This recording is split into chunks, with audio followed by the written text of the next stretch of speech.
So hello, good afternoon. My name's Tom Sagal. I'm one of the account execs here at Salesforce, and welcome to the public sector session. So this session's about 40 minutes, and it's going to come in 3 parts. So I'll just do a very brief introduction.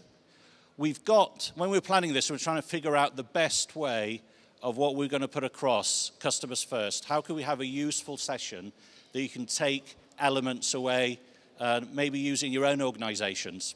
So to do that, we debated having a panel. We've had those before. We're going to have a straightforward presentation. But instead, we're going to use customers. So we're going to kick off with a very short customer video from the London Borough of Hounslow, because I think that best describes what our capabilities are. I'm sure you've seen the brilliant presentations this morning, and I can't follow the Black & Decker one at all, so just to warn you in advance. I haven't had enough coffee yet. But we're going to show from those presentations what somebody's done in a real local authority and what they've delivered using our platform. We're then going to have 2 guests on stage. We're going to have the Chief Operating Officer from Hounslow, and we're going to have our EMEA Chairman. And it's going to be almost like an interview. It's like a question and answer type session about how the project's been delivered, what the strategy was, what the sort of light bulb moments were, and how that's worked. And then we'll open it up to the audience so you can ask questions as we go along. Okay? So I'm very proud to introduce the London Borough Hounslow video. Our vision for the council is to offer the best service we can to our residents. Hounslow is a very diverse borough, from its high-tech companies such as Chiswick Park Media Centre and Sky and GSK, with the airport on its doorstep, and also the large number of open spaces and parks we have. We employ around 3,000 staff. That covers all services from waste collection through to children's services, parking, housing, planning. So we have a very broad range of partners that we work with. As we've always said, it's not about technology or about software, it's about our customers. So we've designed a customer service strategy that allows all of our customers to be able to engage with us in the channel they want by choice. We've also included now engagement through social media. We're transforming our customer service centre to be completely digitally enabled.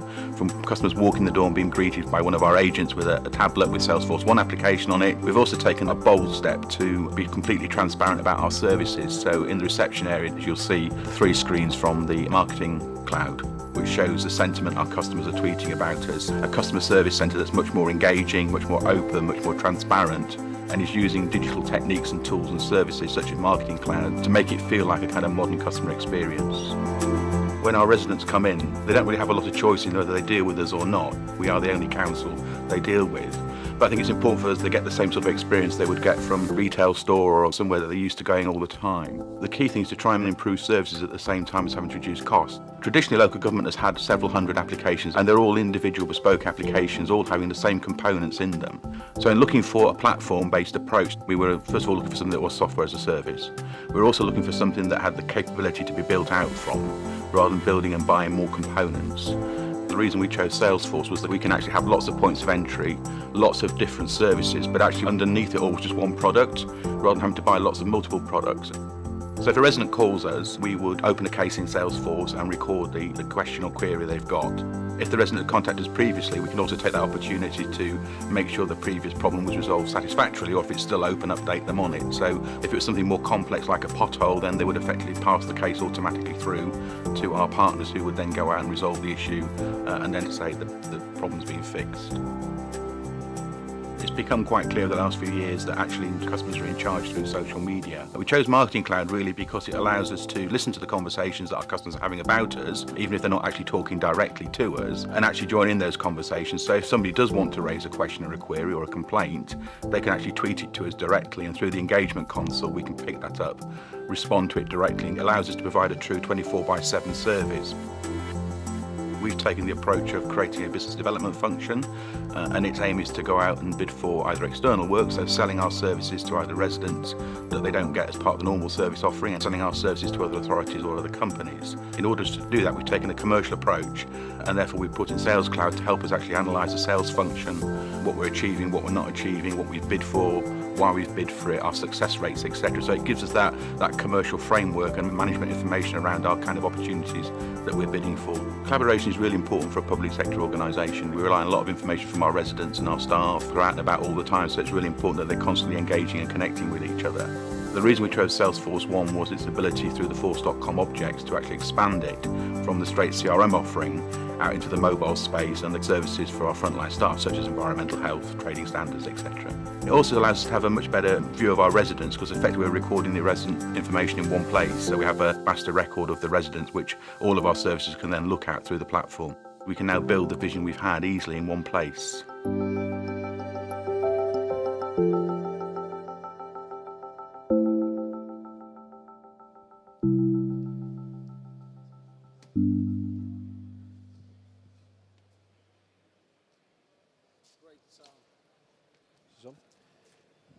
Good afternoon, ladies and gentlemen. Thank you for coming to this government sector. My name is Steve Garnett. I'm chairman at Salesforce.com here in Europe.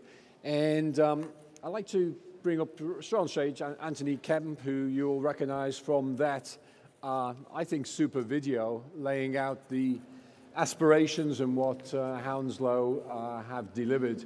And what we thought we'd do in this session this afternoon, as opposed to more PowerPoint slides and more demos, is not to do that, but actually to have a real-life discussion with somebody who is in local authorities and who's actually bought into the vision that you heard this morning and has actually started on the journey of rolling some of that technology out to improve the level of service to his customers, his citizens in the Borough of Hounslow.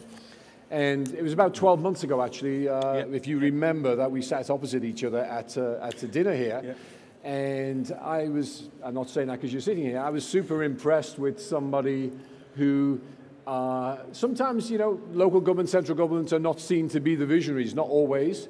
And I sat next to this guy on my right here, and I sat there and thought, wow, you know, if he delivers on what he's saying, then he really is visionary in what the council can achieve.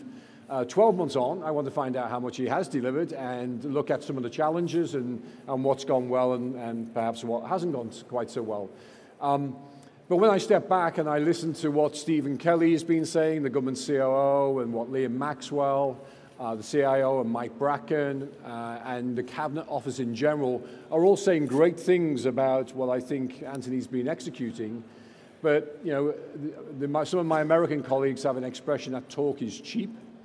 So it's all very well talking about these things, but let's maybe have a chat about, so what have you actually actioned and what deliverables have you made? So maybe, Anthony, just tell me a little bit how you first came to Hounslow. How did you get involved in this thing, and how did you get started? Okay, thanks. So, yeah, so you say it was about a year ago, actually, we finally sort of signed up on this. We've been thinking about it for about a year and a half. And when I started London Borough of Hounslow, one of the things I wanted to do was to improve the customer services and really change the whole customer strategy. And we started from that point. So we did develop a new IT strategy, which the development work we just talked about sits in. But the whole focus has been about our customers. So one of the phrases we started off with, it's not about technology, it's about customers. And everything we do is related to, does it work for the customer, does it improve value for the customer, and does it improve the customer's journey? And that's kind of where we started, really. And then we spent sort of 6 to 9 months looking at bits and pieces. And really for the last 12 months have been rolling this out. And as we kind of developed it, what became important, I think, to me and the team that have been working so well on it, is that actually our customers are also changing. So, you know, in the retail sector, people have accepted the whole intervention of social media and the customer's in charge and all those things, you know, for years. I think in the public sector, we've kind of adopted a little bit of social media, but we haven't really started to focus on our customers of the future. So a key thing for our strategy was, you know, the 16, 19-year-olds who are starting to come in and starting to consume our services, they don't want to come into our civic centre, they don't want to phone us, they don't want to go online on a PC in a bedroom or an office and fill a form in, they just want to tweet us or make a comment on Facebook. So that became a really integrated part of our strategy. And we kind of made sure that everything we're doing now kind of ties the whole social media element into it. But when you first started talking about, you know, delivering better service to your customers and talking about picking up tweets and social media and some of the we saw on your display there about vandalism and crime, and you know that's pretty far looking, right? And whilst the 19-year-olds and 20-year-olds coming in get it, how difficult was it to sell to your C-level executives? I think it wasn't to get started, get this whole ball rolling. I don't think it was. I mean, we were in a lucky position really, where we did have a kind of emerging need to actually replace some of our older stuff.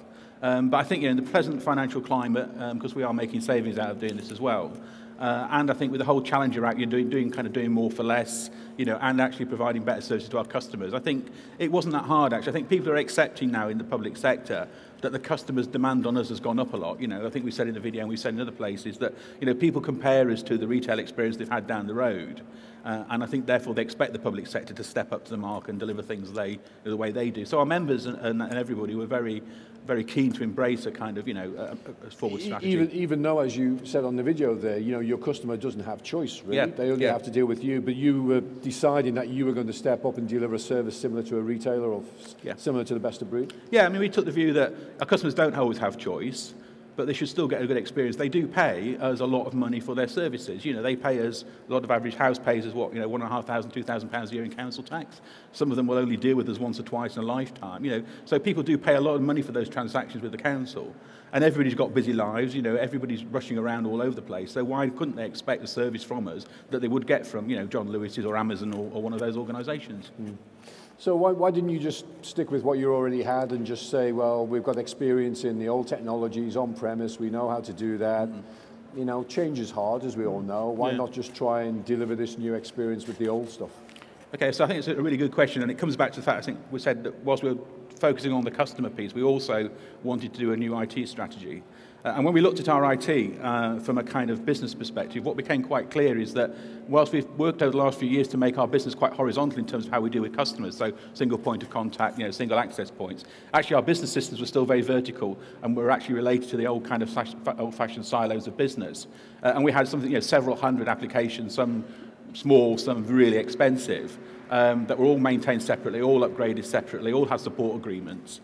And when we looked at it, we just decided this is just a nonsense, because actually if you analyse all of the work we do and the customer journey and what the customer's doing with us, most of it is case. When you boil it all down at the end of the day, whether it's planning permission, whether it's parking ticket complaints, whether it's social care, most of it just ends up being a case. And of course, what does the CRM do? It does a case. So we took the view actually to effectively retire over a period of time all of those old legacy applications and to build effectively our own platform, which has Salesforce CRM as the core element to it. We use a productivity element called Box, which you've also talked about this morning, and then a number of other sort of tools underneath it. But fundamentally, we are building the capability out of single platform entities.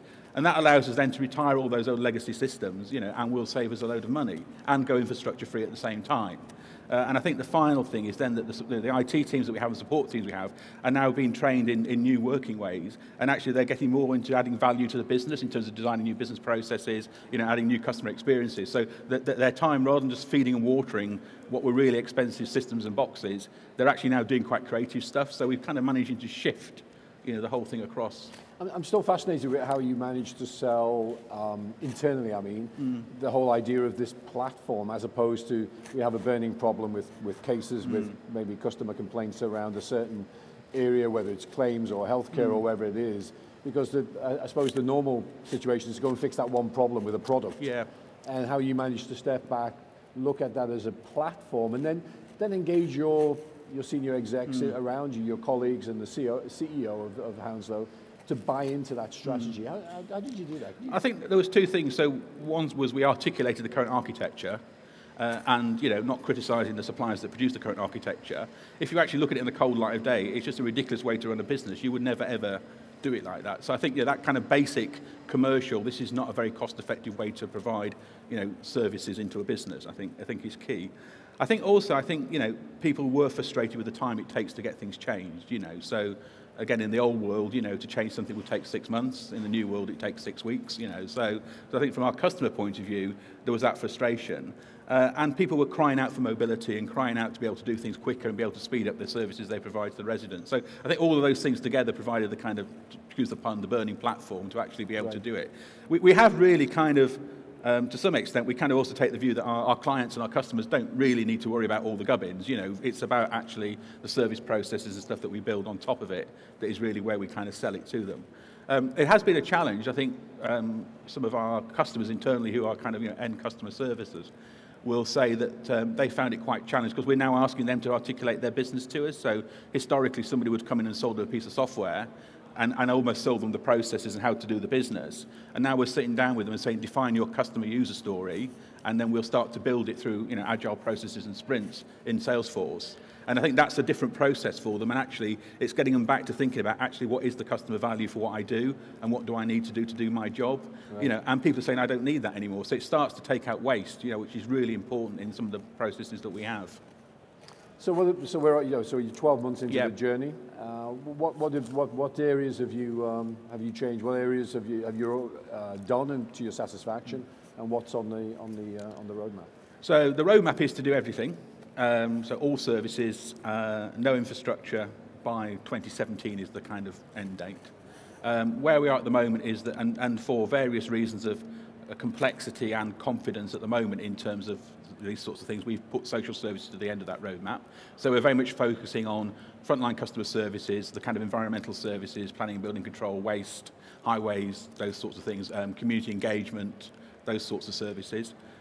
We've done customer services, although because we take the agile approach, we're always refining and building more capability in. We've done a number of the environmental services around trading standards, food, health, safety, are looking now at building control planning, and we're going to be talking to some of our partners around things like waste and highways. So we have a roadmap that currently runs, I think, to the end of September, which will get a lot of those kind of things done. We've done the members' complaints, we've done a lot of the members' type stuff, FOI, all of that, and we'll roll out to about September, and then we'll carry on rolling really till we've kind of retired all of the legacy in an ideal world. What sort of cultural impact has that had on the people doing the work? Now they're working with Salesforce as opposed to maybe an on-premise SQL Server database app, or a Lotus Notes, or an Oracle, or whatever it may be. Can you sort of share with us what changes that's had on the people side of it, and how you managed to bring them with you as opposed to try and resist and stick with the old world? So I think, again, when we articulated this 12, 18 months ago, I think obviously people were nervous about what it meant. What will their job be? What would they be doing? And we've always been very open about this. And over the last 12 months, we spent a lot of money investing and training our development teams or our web teams to start to pick up sort of Salesforce.com development skills, Apex skills, and things like that. Right. We've also been training people in Amazon Web Services, because that's effectively a part of our strategy where we need infrastructure. So we've made a big investment in training the traditional support teams. And we've left off, looking at the actual structures until we actually understood really what the new world needed, in terms of what can be done now by a customer experience type team, what would be done by what was an infrastructure team, and what was the old apps development team going to do. So we've taken a reasonably, and for those of the people that know me, we've taken quite a slow approach to the kind of organisational change bit, because we wanted to see how it developed, right, and we wanted to see what skills we needed to kind of keep developing and improving the services. So I think we've had a very positive effect. I've just completed doing some of the sort of annual appraisals and so forth for the team, and I think they all say they've had a really mad busy year, but they've really enjoyed it. A lot of them said we would never do it, and now they're saying, Christ, you've done it, sort of thing.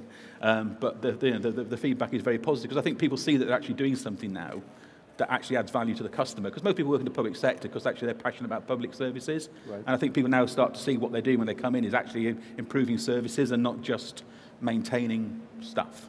So you've had very little resistance in terms of people to the stage where people left, or you had to push them out or squeeze them out? No, we've not had any of those problems. I think we've had resistance. As I said, some of our users, have resisted a bit in terms of the amount of time and effort they now have to put in, or their perceived time and effort in terms of the sprint time. But what we kind of say to them is, you'll spend a couple of hours with us every 6 weeks, as opposed to spending coming in for sort of 2 or 3 weeks to do a definition and waiting 6 months and then testing it and then saying it doesn't work and then going back again. So it's a different profile, and I think now they've got into it and can see the benefits of it, they're starting to kind of want more, really. So one of the challenges we have now is people want more sprints than we've got capacity for. And people are saying, when can I have this, when can I have that? So the demand is starting to, at the moment, sort of push our capacity a bit. You mentioned a couple of words there which I think might be unfamiliar with many people in the audience. You're talking about sprints, and you mentioned also about this iterative approach to delivering apps. Yeah. Can you expand on that a little bit, what that means? Because if somebody who's coming from the traditional world, that's, you don't do that, right? You have to spec it, you build it, you don't change it, and you impose it almost, and then version 2, which may be delivered in 12 months' time, you build you fix any defects. Yeah. So we've used we've adopted the Agile project methodology as opposed to the kind of waterfall Prince approach to doing this, which is becoming more and more common, I think, in terms of these sorts of these processes. I mean, I think the fundamental difference is that you define what they call a user case or user story. So somebody comes in and defines what they want to achieve. The developers then will work with them in a period of 4 to 6 weeks and deliver that. They will come in and test it and accept it, and then it goes live. So in the case of a sort of CRM deployment, something that might take 6 months or a year, your first wave of deployment happens in 6 weeks. Now, it's not the complete deployment, so one of the kind of things is expectation management, but then effectively you'll book in another sprint where you do another piece of deployment, and you kind of build it up over a period of time.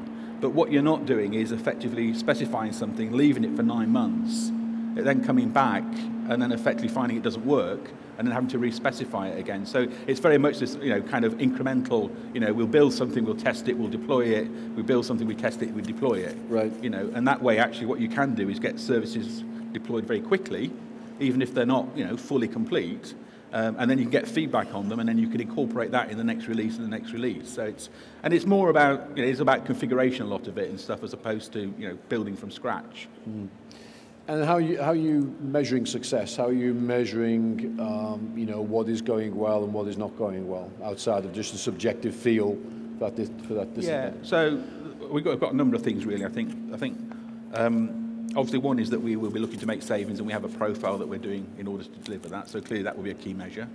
Our customer satisfaction, which we've not actually been able to measure that easily before because we hadn't got some of the tools that can now give us the MI, where we can start to look at number of repeat calls, things like that, which are wasted time but actually also cause customer satisfaction problems, complaints numbers going down, but also things like the sort of the positive feedback we're getting from the kind of users and the service team. So it keeps back, in terms of actually that they think these are a lot better, and it's saving them time when they're out on the road, doing their work and stuff. People say, look, I can save hours now because I don't have to come back and re-enter this into this system or do that. I can actually complete it whilst I'm on the road with my iPad. So we're getting a lot of mixed, I think, at the moment, of kind of soft feedback, positive feedback, and now we're starting to kind of gather, or we'll be gathering data around the kind of hard metrics in terms of, for those local, avoidable contact, number of repeat contacts, and then obviously ultimately our cost of our IT contracts and software.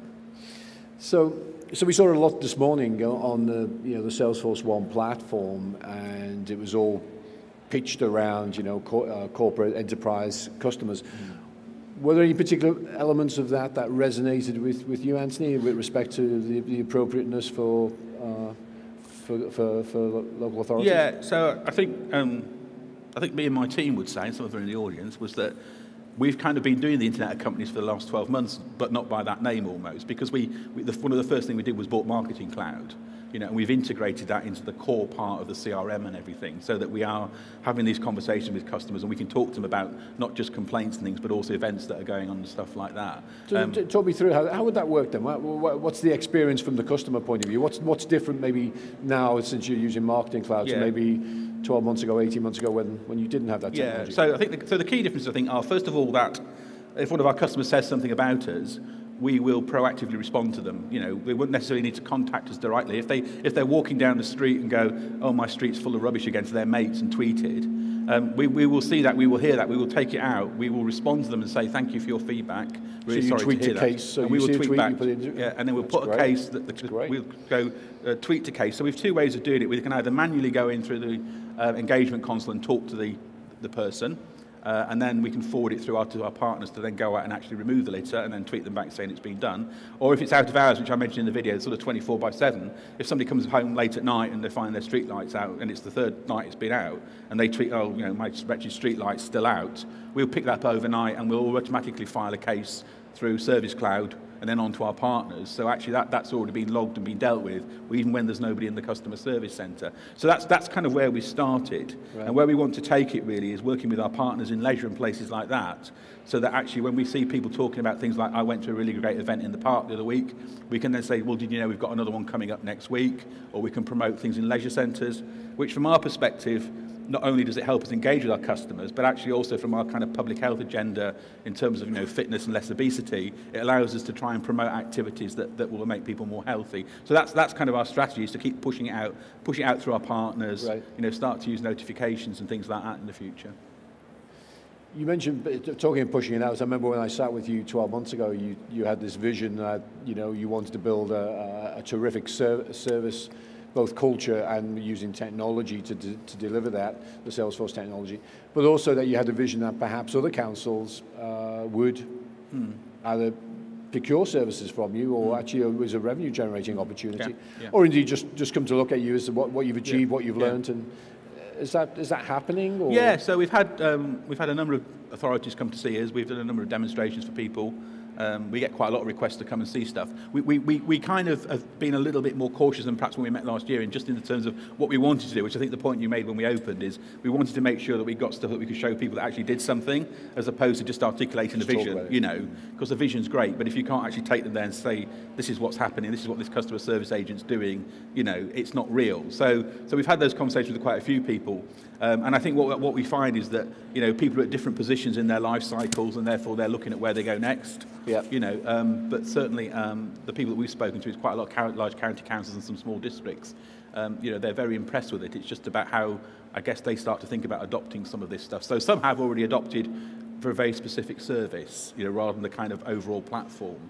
And I think the question for them is, do they kind of take the plunge on a platform strategy going forward? But there has been a lot of interest. Are you promoting this inside of Hounslow, or is it this, to your ultimate customers, or is it a case of you just wait for them to see the difference in the service levels when they come to talk about or have an issue around crime? Or so no, we don't actively promote it. I mean, we do. We have sort of press releases and various bits and pieces like that we do things in our kind of local magazine about what we're doing to improve customer services. But we talk about customer services all the time, so we've just refurbished all our customer service reception areas. That went live just after Christmas, like that. And we don't make a big thing about it. We just think that actually people don't really need to worry about our problems. Sure. They should just come in and get a good experience, And then and interestingly, when they did come in, a lot of people, we got a huge amount of feedback about how much more, of a great experience it was, how much faster it is. We have floor walkers now, so we got the queuing down and things like that, and people have been really positive to it. Just saying to our customer service agents, hey, this is really good, it's a lot better than it used to be, So we're not going out saying, hey, aren't we great, aren't we wonderful, we're doing all this stuff, spending all your money. We're saying, look, we're not spending a lot of money compared to other people, and we're just letting people see it and feel it, really. But I would have thought someone walks into your reception there and you've got all this, effectively social monitoring, social listening on what they are telling you about. It's kind of a bit of a wow factor, right? Yeah, and I think people have kind of, because again, we haven't really kind of said to people, by the way, look, here's a social monitoring, and kind of big banner under it. But what you see is when you go in the mornings, when people are waiting, they can see them looking at it and kind of going, oh, I wonder what that is, And it doesn't take long, actually. You can start to see the tweets running underneath it. So we have been very transparent. All the tweets around us literally run underneath it. So if you are waiting or you're talking to the receptionist, you can see what people are saying. If one of our services is being criticised a lot and the sentiment is low on it, it goes amber and goes red, and you can see that on the kind of orbit thing. So, we have gone for a very open view about it. If people want to look at it, that's great. If they don't, but, it's there for them to look at. And I think it goes back to the whole transparency thing. So, one thing we will be doing, because we're now getting all the data in one place, it'll be a lot easier to start to be more transparent and publish data, and hopefully then cut down the number of FOI requests and stuff like that, so people can just look at the stuff and help themselves to our data.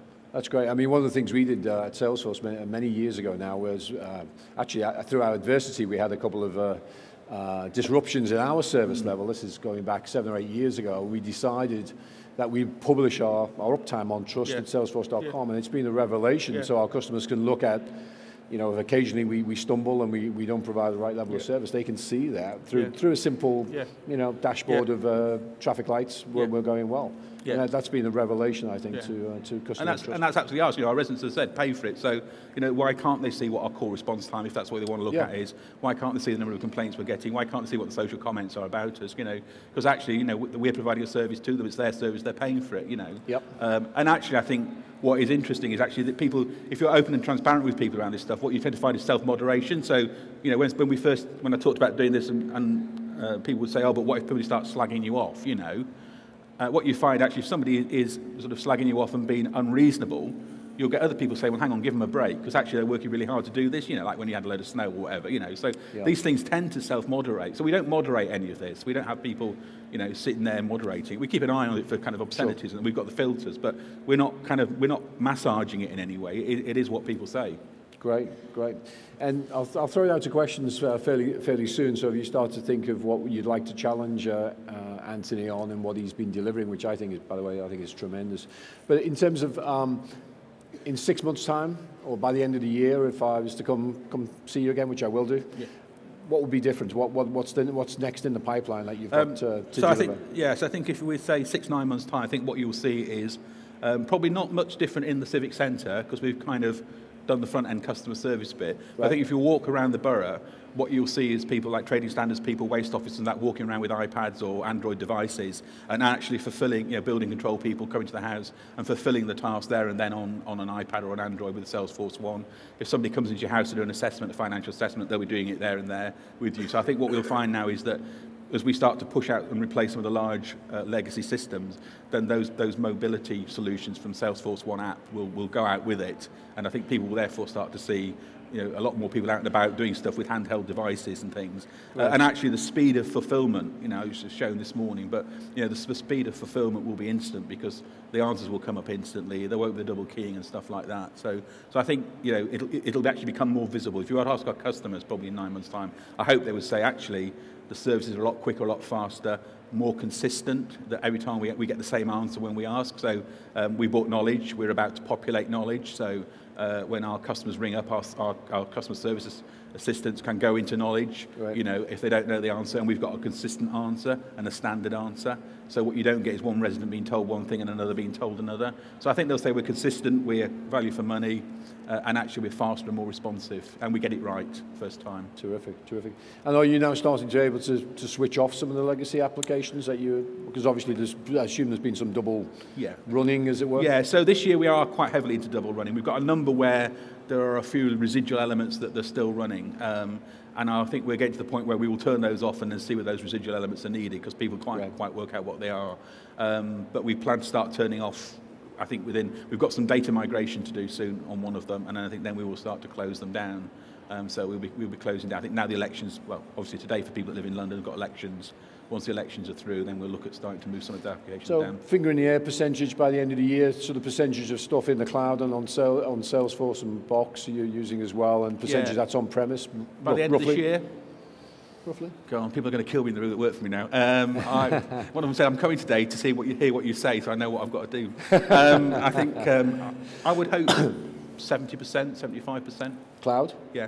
And 30% on-premise? Yeah, if that. That's incredible. Hopefully less. That's amazing. So we're already looking at making a DR solution in the cloud through things like AWS and stuff, So we've got a lot of work going on to do it. So yeah.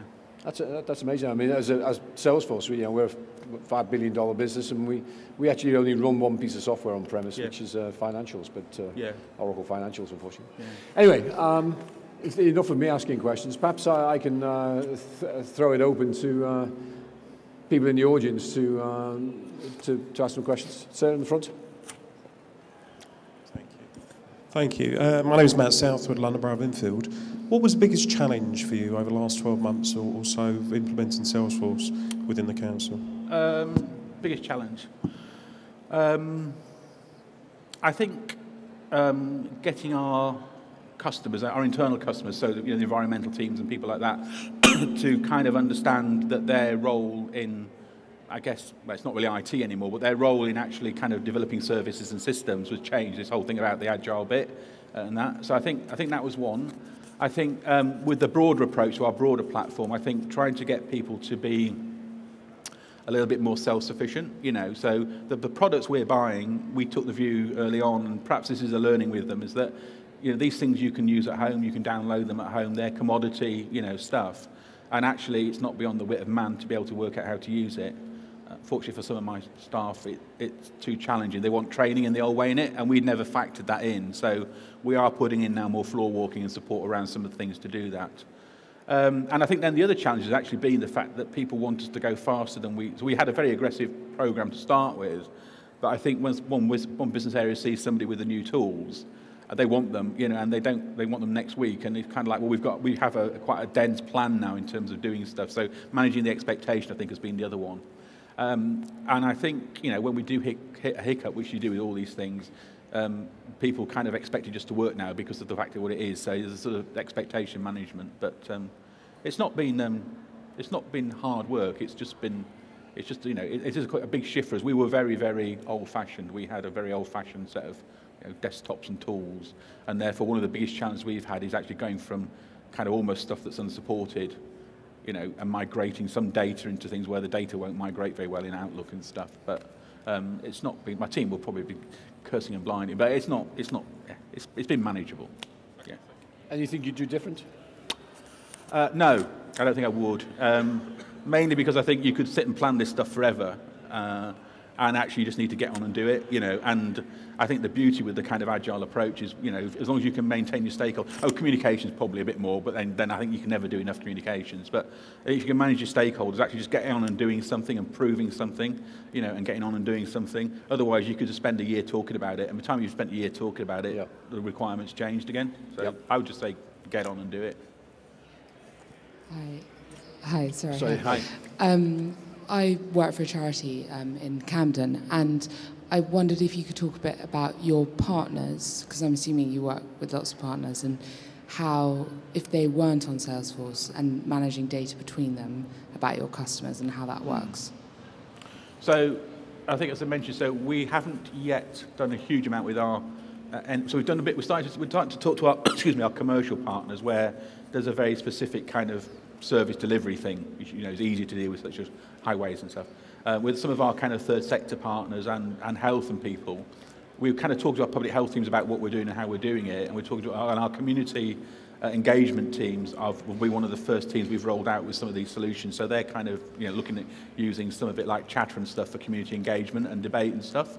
But we're kind of working out now. There are challenges, I think, around giving some of our partners the confidence around sharing information, and where we're going to put it in all those debates. So we are kind of, we plan to do that, but I think we will do that on a kind of gradual basis. I don't think they will need Salesforce, so they'll come in via a portal, or they'll come in via a different model.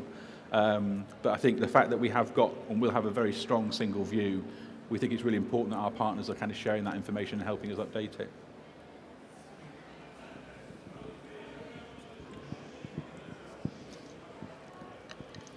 Here you go, a couple of questions.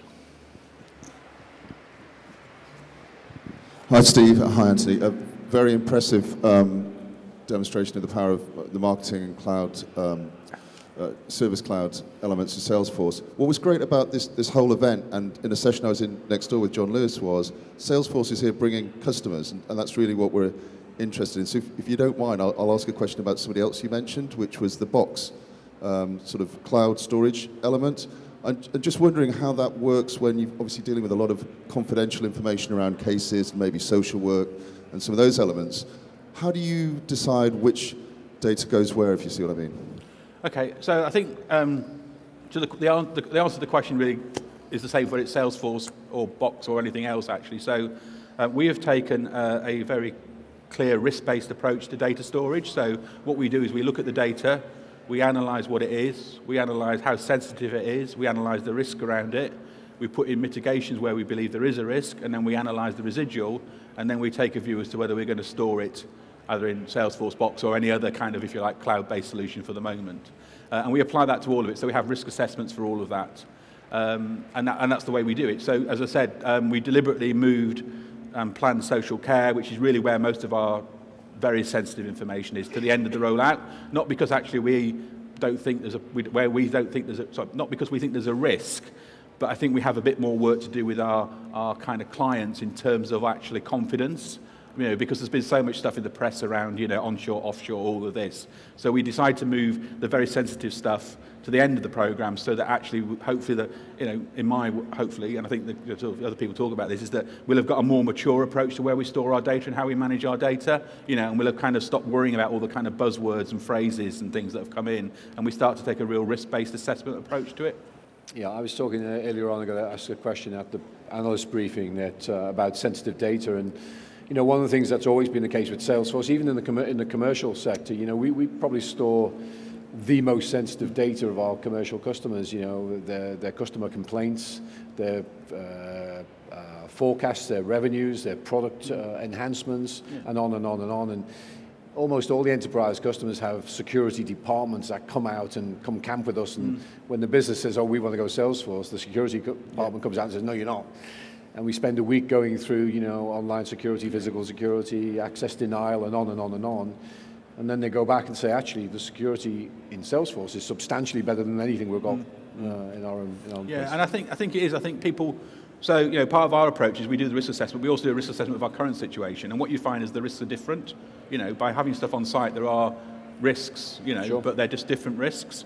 And I think actually, you know, if you look at the statistics, that information losses aren't due to data centers being hacked by large suppliers. You know, they're due to people leave stuff lying around. You know, it's generally due to human error, not due to technical error.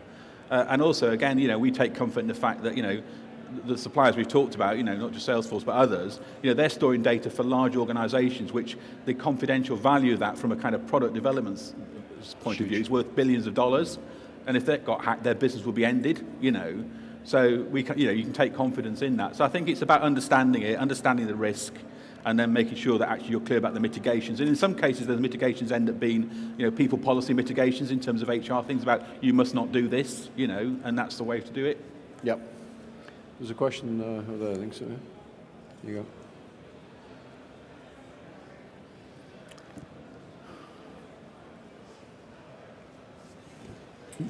go. Jonathan Sandler, Serco, work with Peterborough Council. We're looking at a deployment in Peterborough at the moment. One of the issues is you talked about was double running. Yeah. So how did you mitigate the issue of your users double keying in the first instance? Because obviously Salesforce looks to be a great system, but you've also got to update the legacy systems. Was there a plan to mitigate that double keying? We don't double key, no. So if we've moved a service into Salesforce, we moved a service into Salesforce. The legacy system doesn't exist anymore, so we're not double keying and we're not integrating. So okay. Yeah. Yeah, and often you can, if you have to update legacy systems, you can push data obviously out of Salesforce, so it's entered once, and then you push it into another, into a legacy system if that needs to be kept updated. Certainly getting users to double key, double entry is not a good idea, because then you get a rebellion from your users, and then the whole thing can come unstuck. Yeah. So our double running costs are more that but you're still running software that you ultimately plan to switch off. Yeah. So if you take one of the products we're doing at the moment, which I think is a fairly common one, it's called Flare, I think it is, which provides a number of environmental services. It provides about 6 or 7 different services. So we're not replacing Flare en masse, but what we are doing is building the capability of each of those services. So we can't turn it off till we've built the capability of all those services.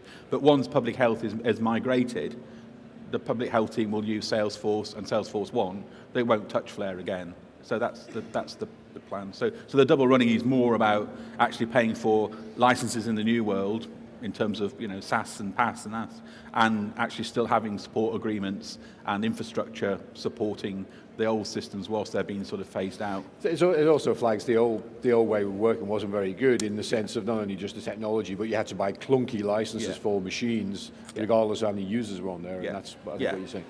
We've got some more questions up there? Don't be shy. You've got this opportunity to ask Mr. Kemp here anything that you are struggling with yourselves in your own constituencies. Can't really see anymore. Here you go, gentleman in the aisle here.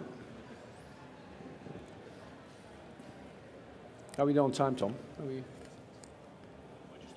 I'd like to understand, how do you cope with regulatory requirements that would normally change and be supported by the niche supplier products?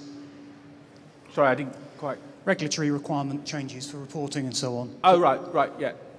So, so again, I think, I don't think it stops us. It doesn't make a huge difference. It's just another piece of work that you have to do. So one of the ones we're looking at the moment is around building control and planning, which does have regulatory requirements, you know, and they will just need to be updated. So the reality is that, you know, we will be having to update those things on a regular basis in the way that effectively, you know, Northgate or iPlan or whoever it happened to be did it in the past. So when I was talking before about it, it's just a different task. So that's why I'm saying we haven't changed the support model yet until we understand the kind of tasks that we need to do during the future. So it may well be that we have to do some of that updating, but it's just another change. It'll be a change. Would you look to share with other councils that sort of activity? Yeah, I mean, as I say, we've talked to quite a few, and I think we are quite open to that. We kind of, I think we spoke to a few people and said, and they're interested. What we haven't yet got, I think, is a number of people kind of actually deciding what they want to do. I know a few people, been looking around in the market and stuff, but yeah, I think, we would be quite happy to sort of share costs and share effort and stuff, I think, because it seems a bit silly as all doing the same thing, And actually, that's one thing local government doesn't do very well at the moment, is we all do the same thing, And I think the beauty of the platform stuff is it's not about, so if you share the platform, so let's say, for example, we said, here's our platform, including Salesforce Box and all these other elements, our GIS and everything. We could share the platform. We're not actually taking your council over, because actually, the customer service people and the frontline teams that work in it are just working on the platform. So I think the platform is a fairly easy thing to start sharing, really. Mm. Well, Anthony, I just want to thank you so much for spending so much time with us, doing the video as well, which I think is terrific. And perhaps if we can invite you back in 12 months' time and run another session where you update us on how you move the vision forward, because I think it's fascinating for what you're doing in local authorities. You're executing on everything that's coming out of the Captain's office. We're delighted to have you as a partner, and I really appreciate that. I'm sure I'm sure there's many of you who will think of questions that you wished you'd have asked Anthony. Would you mind if these guys send you an email? Yeah, no, feel free. It's easy. It's anthony.kemp with an H at hounslow.gov.uk. It's a fairly, yeah. Well, thank you so much for attending, taking up some of your time this afternoon. I hope you found the event this morning useful and stimulating and thought-provoking. And certainly, from my point of view, I thought this afternoon's session was terrific. Thank you again, Anthony. Appreciate it.